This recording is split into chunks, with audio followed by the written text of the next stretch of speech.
welcome back to another episode on the Lily Show. As you all know, we are discussing on fatherhood, and today we are having our amazing father, our amazing uncle, one of our, in fact, our biggest support for this season.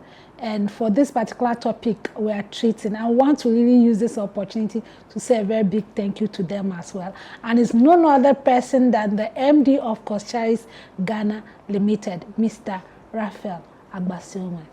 Thank you for coming on the show. Thank you for having me. And I want to say a very big thank you for sponsoring this season. Yes, it's one of the topics most people wouldn't want to, or probably they feel is not a topic most people are interested in. But for you to take your time to be part or be our bigger sponsor, although you have always been our sponsor, but this one, you came in massively for us. We want to say a very special thank you for sponsoring this season. And while I'm in the mood of thanking you, sir, I want to ask you, why do you think fatherhood, or what interests you about fatherhood? What really interests you about fatherhood? Fatherhood. One of the mandates God gave man when he created man is to go and reproduce. Okay. And dominate. Okay. So God expects the man he has created to reproduce himself. Okay. And in that reproducing yourself, it also entails nurturing that product until it comes to full maturity and in a position to also reproduce. So it's a continuous process. Okay. So is that what interests you about fatherhood? Yes, it is God's mandate. And apart from being God's mandate, is also a way of keeping the world moving. Because if I'm giving birth to, for example, and it stops at me, sooner than later, the world will go into extinction. Okay. So, and once you have brought in somebody into the world, it becomes a duty to make sure you take care of that product you have brought into the world. Okay. Thank you very much for saying that. And I'm going to, with what you just said, I'm going to go to my second question. You know, let me say, since I was a child and I've grown up, I've heard them making this assumption that I just made, that being a man is all about being dutiful. Purposefully dutiful. So as a man, your job is to be responsible about something.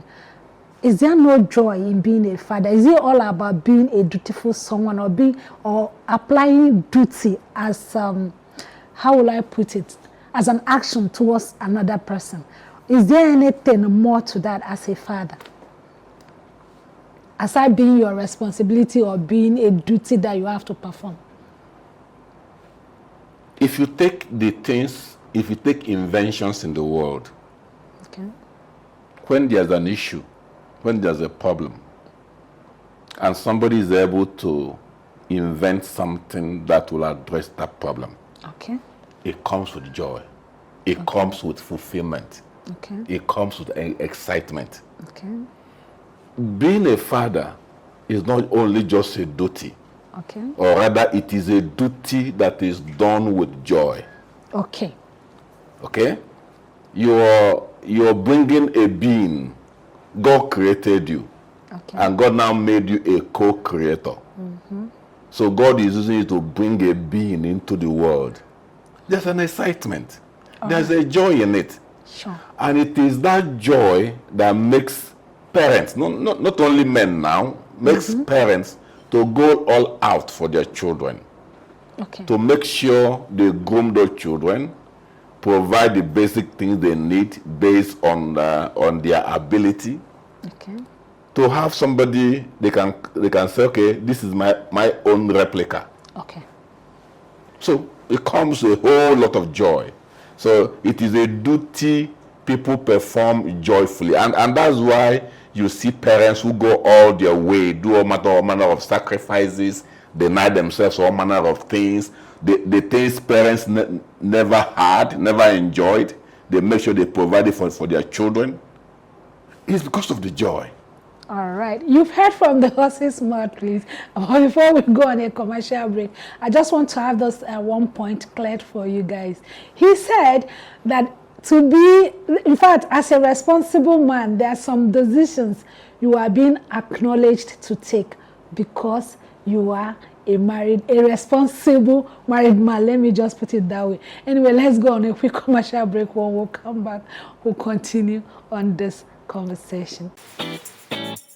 Wrinkles? No. Abro Spray Starch, giving your outfit the crisp, clean, and professional edge that defines true elegance. Abro Spray Starch, step out and stand out. Mr. James. Hello, sir. How may I help you? Mr. James! Wow, you look elegantly beautiful. Thank you. At this point, I'm no longer sick. With Abro Spray Starch, elegance is everything. Wow! What did you use on your dress? Abro Spray Starch does just the trick. Wow! Abro Spray Starch, elegantly bringing out the confidence you need. Marketed and distributed by Coscharis Ghana Limited, number 5 Spintex Road, Accra, Ghana. For inquiries, please call 0243 690 066. Abro Spray Starch, elegance is confidence. All right, welcome back from the commercial break. And I want to say a very big thank you to our gigantic sponsor, Coscharis Ghana Limited, the distributors of Abro Super Blast Mosquito Spray and Abro Spray Starch. They are located at Spintex Road, Accra, Ghana. And I want to say a very big thank you to Nancy Black's Salon for taking care of this beautiful face as always. And I also want to say a very big thank you to Atu, the artist, for always being there for all our fathers on the season. Welcome back. Mr. Ralph, you know, our last conversation, I know it's quite, you said a lot. You said quite a lot with just a summarized sentence. But then I'm going to be picking from that a lot that you said.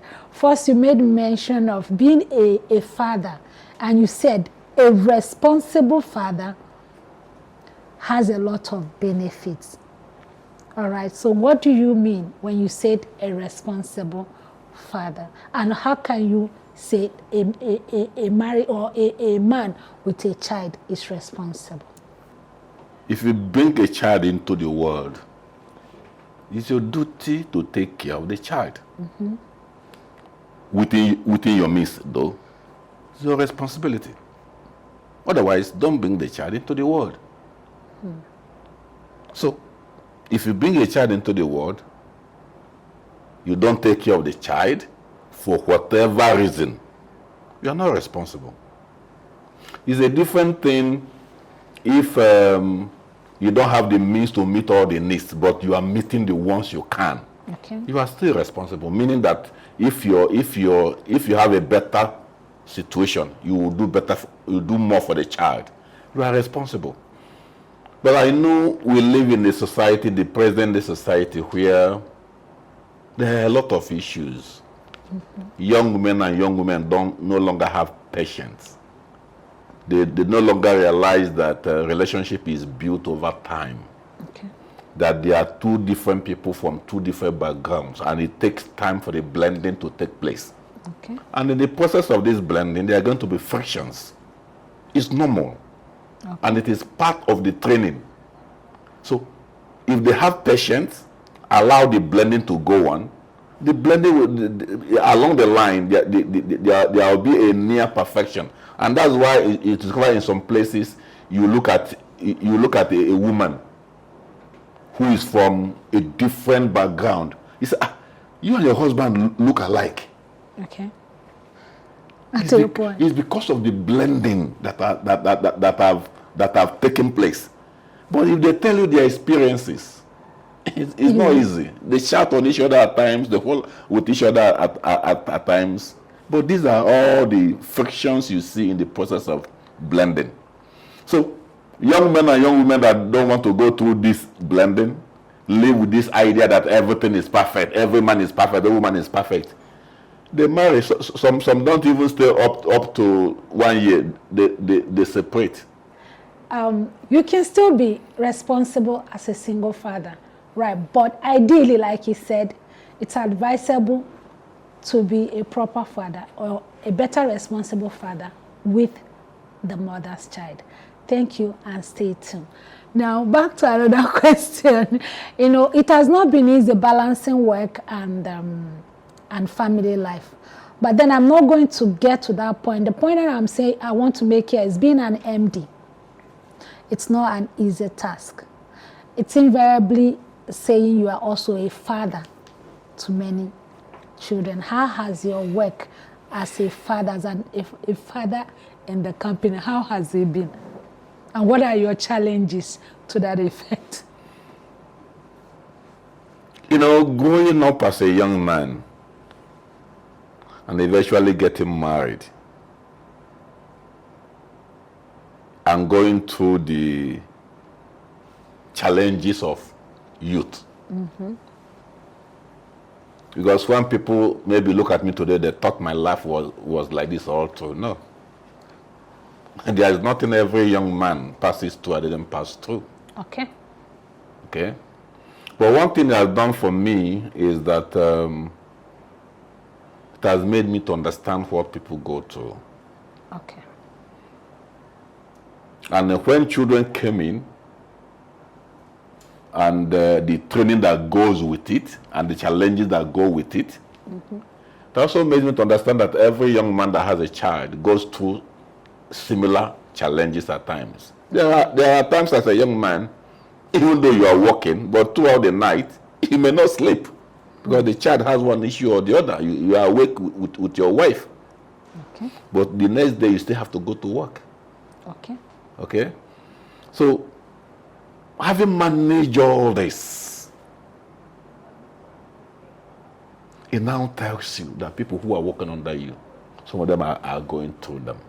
Okay. So when somebody says I come to work, and at times you see the person sleeping when they're not supposed to sleep. Okay. And you ask why, and the person says, my child disturbed all the night. Okay. And I couldn't sleep. You can relate with it. Okay. So when you also see a similar thing in the office, it doesn't blow your head. You should know it's the normal thing that young people do. Thank you. As we go for another quick commercial break. Late night study sessions, endless assignments, and now these urchins and mosquitoes. You guys are sitting here gisting. Have you done the assignment Mr. Pachi gave us? How do we do this assignment? These mosquitoes. Let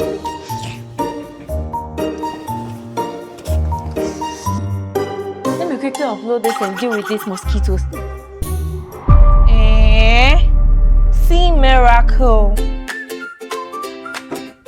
Super Blast Mosquito Spray, the all-natural spray to keep your home mosquito-free. Mom, this is what I call a good night's sleep. Oh yes, baby. With Super Blast, you get to sleep comfortably and wake up refreshed. Marketed and distributed by Coscharis Ghana Limited, number 5 Spintex Road, Accra, Ghana. Please call 0243 690 066. Super Blast Mosquito Spray. One blast, total protection.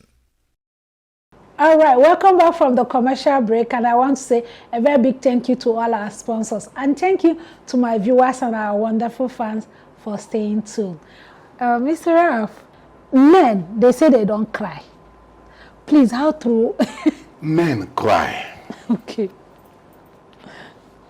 But crying that shows outwardly is rare. Okay. Is rare. Men cry inwardly. Okay. Man is made to be the head of the home. Okay. And being the head of the home means both when things are good and when things are bad. Okay. You just have to be there for your family. Imagine what happens if something happens and the man starts crying. what do you expect your wife and your children to do? Okay. Kill themselves? So that's why men generally take their position as a man. No matter how painful that situation is, they take courage easily and stand. It doesn't mean they don't have emotion. It doesn't mean that that thing is not paining them. Please, what does it mean? What it means is that they are standing up for their family. They don't want their family to be discouraged. They don't want their family to be downcasted. They don't want their family to feel that all hope is lost. The man is there to give the family hope at all times, irrespective of the situation. Okay. And the only way for the family to have hope is for you to show yourself as a man. Okay, so what does it mean to show yourself as a man? What does it mean? What it means is that you don't get carried away easily by emotions. Okay. That's one. You don't get carried away easily by emotions. When things happen, let me give you an example of an account in the Bible. Okay. Sorry, I'm using Bible to make references. It's very important from when David went to war in Ziklag, went to war with his men. Okay. And they returned and discovered that Ziklag has been burnt. Okay. And all their wives and children carted away. Mm-hmm. It was so painful to them. Of course, they were all men. So you won't be surprised when they cry under that situation because they are all men. Mm-hmm. But David did something. The Bible said that David encouraged himself in the Lord. He opened up and said, look, all of us cannot be here crying. Okay. We've got to do something. He braced up. Why? Because he was the leader of the team. If others are there crying and he's also crying, it means all hope was lost. Okay. So he braced up. And because he braced up, he asked God, what do I do? And God told him. He told his men, get up. Let's do something. And they recovered everything. Okay. So there has to be a leader at every point in time who will motivate others to action when things are bad. Okay. And that person in the family is the man. Please, do you hear him? The great motivator for every home is a man. And that's why most people think they don't have emotion, but they actually do have emotion. Please, do you feel that women are more celebrated than men? Yes. I think it was either 3 or 4 Sundays ago, there was a Mothering Sunday. Okay. And I was asking, what is this one for again? They said that one is for UK. Wow. There's another one coming up in May, which is for US and India. Okay. I said, how many times does the world celebrate women in a year? That even the only one that they managed to dash men is also handled anyhow. Okay? So, and take a home for example. There is this story that is usually cracked. A man will labor all his life taking care of the wife and the children. Okay? If they are lucky to have female children, they grow up and get married and start bearing children. Maybe one person is in UK, one person is in US. The mother is moving from UK to US, taking care of them, then taking care of. While the old man is at home, preparing his food at old age. In short, if the woman cries, everybody stands up. But a man cries, they tell you, be a man, now why are you crying? But in all honesty, that's the way God made it. The man is the head of the home. The woman is a helpmate. If a man dies today, a man of the home dies today, chances are that the wife can live another 30, 40 years. Oh, okay. Because the male children automatically become her husband. Her husbands, yeah. But when a woman dies, leaving the man alone, most times, some of them don't last up to 5 to 10 years. Wow. It's only in extreme cases that you find some that live more than that. Probably and they have more female children around them. And that's why if the person is still young and strong, that's why it's normally advised to remarry. Okay. My advice to the young ones, whether married or married, is that marriage is a blessed thing. Mm-hmm. It's an honorable thing. Mm-hmm. Marriage saves you from a whole lot of trouble. A whole lot of trouble. The presence of your wife around you keeps you away from a whole lot of things. The presence of your husband around you keeps you away from a whole lot of things. Let me give you an example. If a young lady loses the husband, she becomes very vulnerable. Wow. No matter how rich you are, no matter how influential you are. Why? There's a role the man is playing, even if he has nothing. Okay? And I know what makes people to start having a double mind over marriage is because of the economic situation in the world. Yeah. I've come to understand, just as the Bible says that he that finds a wife finds a good thing and obtains favor from the Lord. There's favor that follows marriage. There's a favor that followed marriage. I remember when I got married, I make bold to tell people my wedding picture was not washed up to today because I had no money to wash it. So many things were done on credit. So as the money was coming in the wedding, I was settling people. So I had no money to wash it till today. But if I want a trailer load of camera and picture today, I'll get them. Our life has moved on. We have forgotten whatever happened in the past because two of us decided to brace it and to make it work. It wasn't easy. Okay? It wasn't easy. When the first child came, it was tough. Thank God for the kind of woman he gave me.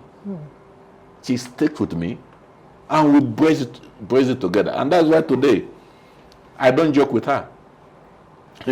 Anything and anybody that will come between me and my wife know that you are ready to die. Because nothing. Because she sticked with me when I had nothing. We labor together, we brace together. So now, anything I will not give her is what I don't have, what I cannot afford. But once I can afford it and she needs it, I'll give it. If you like, complain to anything, I'll tell you. When she was suffering, where were you? Where were you? So, there is a blessing that comes in a young man and a young woman building their future together. Women that want only already made homes will be ready to. You are lucky you can get a good man that is already made home, fine.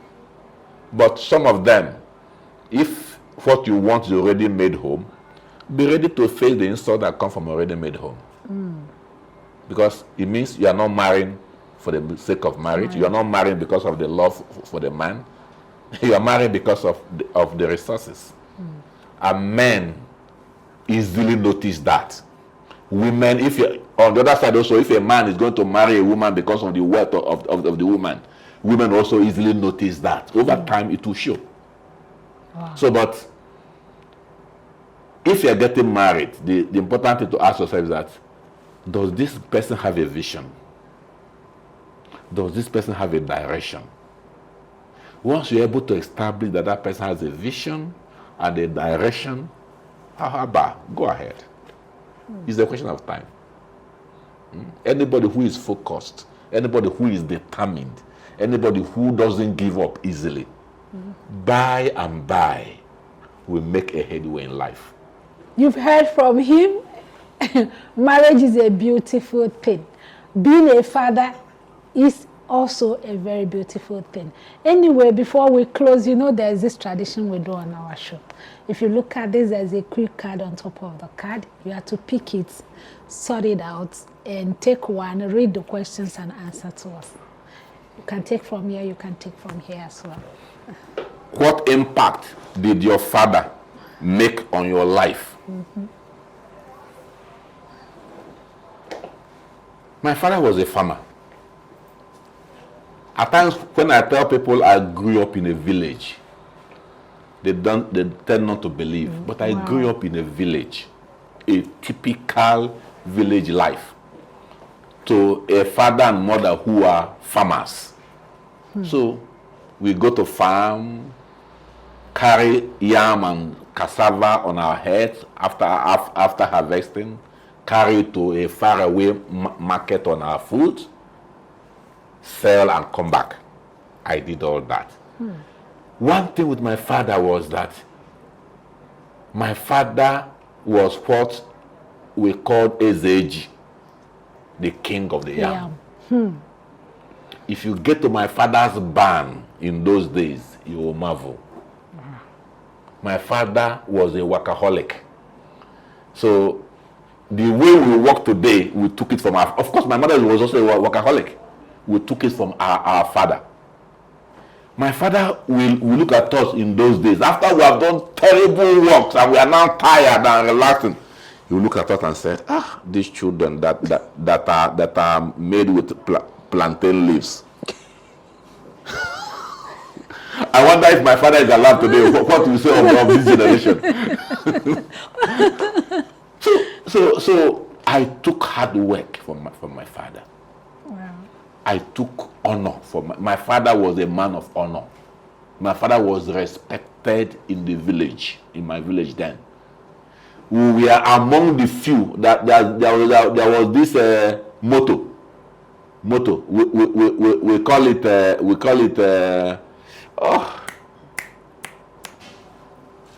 it looked like a bicycle, but it has an engine.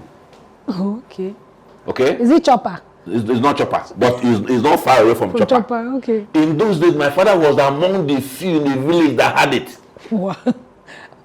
So people looked at us though, even though we're in the village, in a farming environment, people look at us as privileged people. And of course, my father, from that farming, built an upstairs then, the local upstairs that was built with wood.